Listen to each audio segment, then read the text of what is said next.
Hi guys, welcome to social post. నేను మీ చాణక్య. ఒక సామాన్యమైన వ్యక్తి ఒక 10 కోట్ల పోర్ట్‌ఫోలియో క్రియేట్ చేసుకోవాలంటే ప్లానింగ్ ఎలా?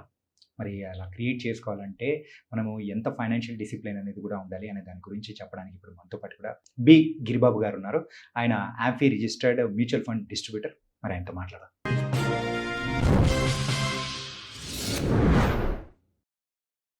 హాయ్ సార్, నమస్తే సార్. నమస్తే అండి. సార్, 10 కోట్ల ఫండ్ అనేది కూడా మనము క్రియేట్ చేసుకోవాలి అని అంటే ఒక పోర్ట్‌ఫోలియోని మనమే ఎంత ప్లానింగ్ చేసుకోవాలి సార్ అసలు? నార్మల్‌గా మనం ఒక 20-30 ఇయర్స్ బ్యాక్ వెళ్తే మనకు సినిమా పేరు 'లక్షాధికారి'.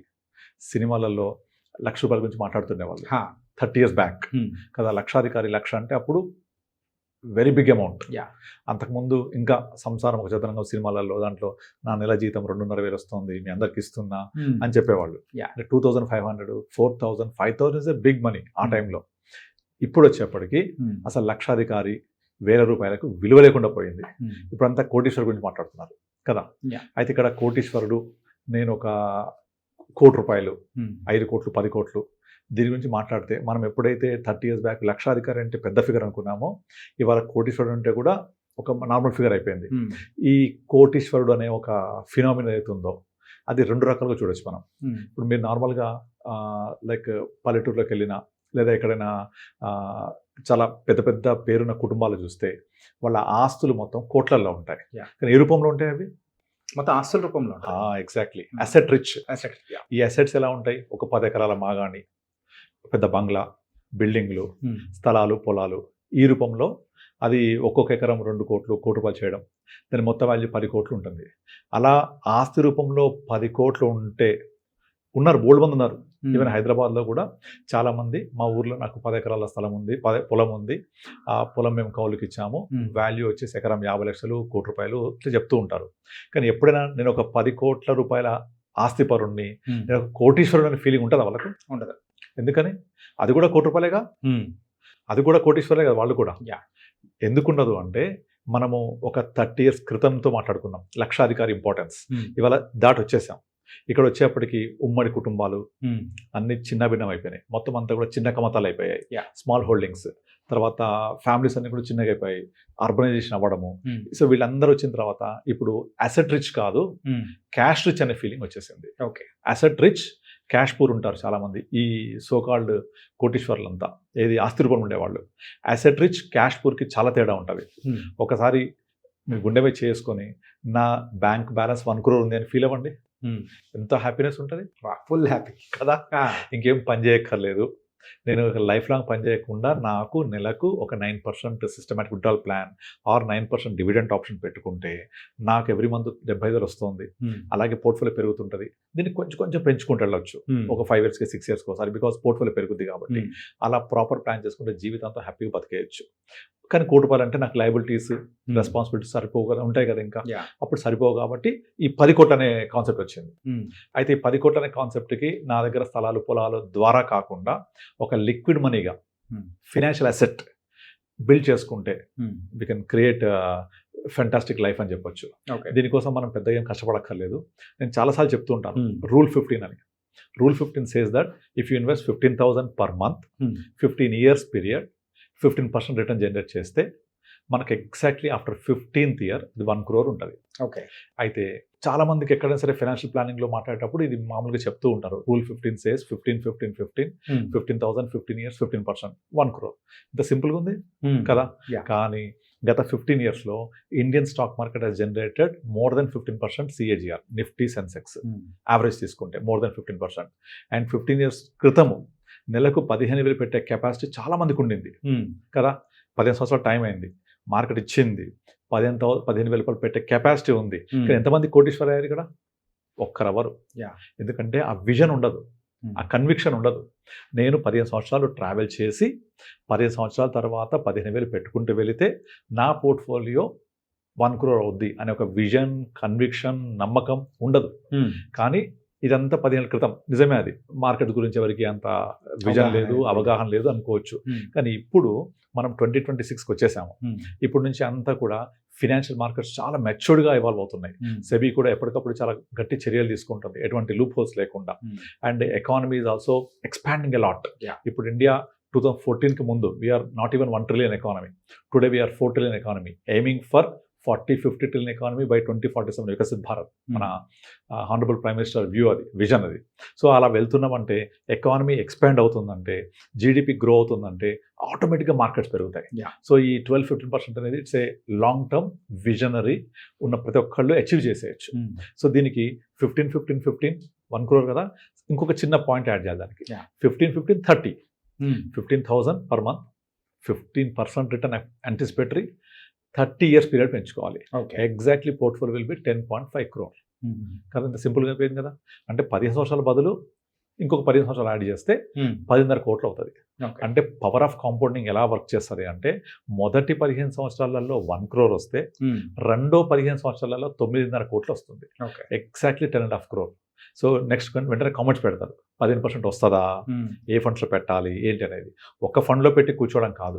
దానికోసం మనం ఎప్పటికప్పుడు మార్కెట్ని రివ్యూ చేసుకుంటూ బెటర్ ఫండ్స్లోకి ఎవ్రీ 3-4 years ఒకసారి స్విచ్ అవుతూ మార్కెట్ డైనమిక్స్ని అర్థం చేసుకొని మార్కెట్ ఎలా వెళ్తుందో ఆ ప్రకారంగా మన పోర్ట్ఫోలియోని చూసుకుంటూ. ఇప్పుడు చాలా మంది ఏం చేస్తారు, ఇన్వెస్ట్ చేయడం అనగానే గూగుల్లో కొట్టేస్తారు, చాట్‌జిపిటి కొట్టేస్తారు, what are the best funds to be invested. అన్ని పెరిగిపోయినాయి, ఆల్రెడీ రన్ అయిపోయిన ఫండ్స్ లిస్ట్ ఇస్తుంది. Will they run again? No, definitely not. మళ్ళీ అవే పర్ఫామ్ చేస్తాయంటే ఎప్పటికీ జరగదు. అది సైక్లికల్గా ఉంటుంది.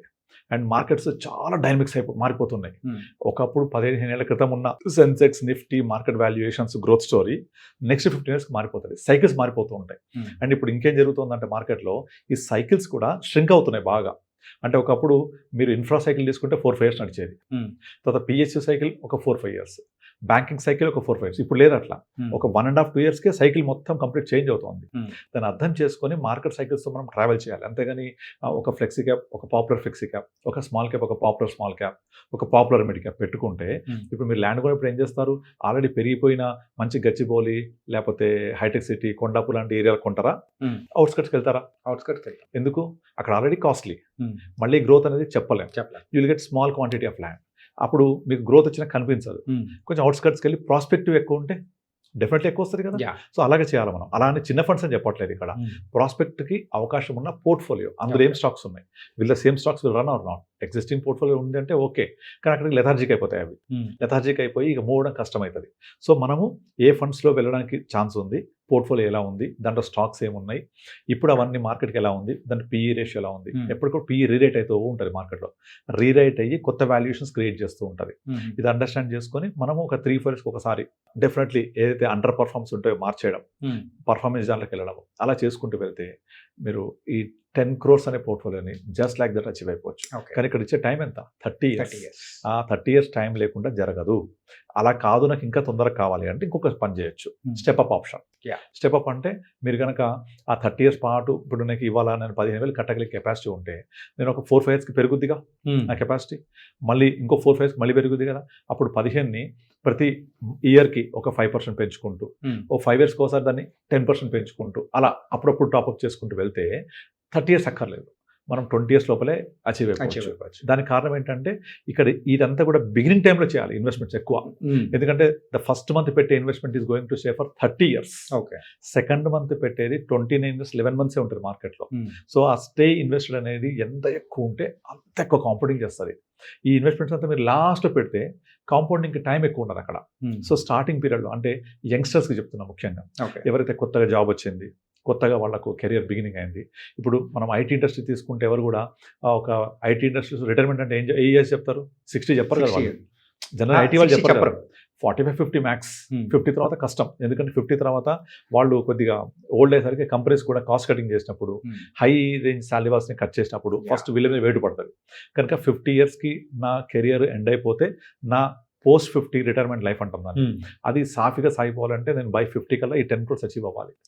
అప్పుడు నాకు టైం ఎంత ఉంది? నేను 25-26కి కెరియర్ స్టార్ట్ చేశాను. సో టైం తక్కువ ఉంటుంది.